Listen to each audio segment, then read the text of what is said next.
হাতটাকে মেলায় রাখো, এই শুধু এই দুই আঙুলের পক্ষে থাকবে আর এই চেপে রাখবে, আর এরা পারে থাকবে, এরা পড়বে না। হ্যাঁ, রাখো, একটু একটু অ্যাঙ্গেলে রাখো, কলম যেরকম ধরা হয় একটু অ্যাঙ্গেল। এবার টুক্কা দাও তো,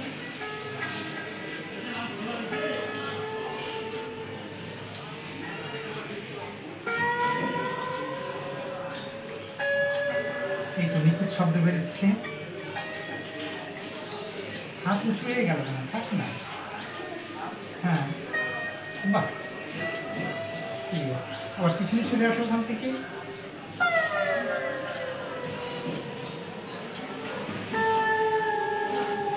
এইগুলো ভাঁজ করিস কেন? তারের পারে থাকবে, বাজে শুধু সামনে, পিছনে বাজে না। হ্যাঁ বাস, তার একটা ধরতে সুবিধা হবে। হ্যাঁ, ও তুমি রেখে দিচ্ছ, এই এই তো এই, এটা করে রাখবে, একে চেপে রেখে দিচ্ছে। আর এটা থাকা এই নট এরকম, এই আমি যেখানে বসি সেখানে রাখবো। আর যেটা বাঁধবে এখানে তারের পরে থাকলে তুমি যাস না, যেটা বাঁধবে সেটা ক্লিয়ার আছে কিনা, 1 নম্বর তারের সামনে কিছু বাঁধা আছে, আর এদিকে তো তারের পিছনে থাকে, বাঁধের সামনে দিকে আবার একবার ধরো।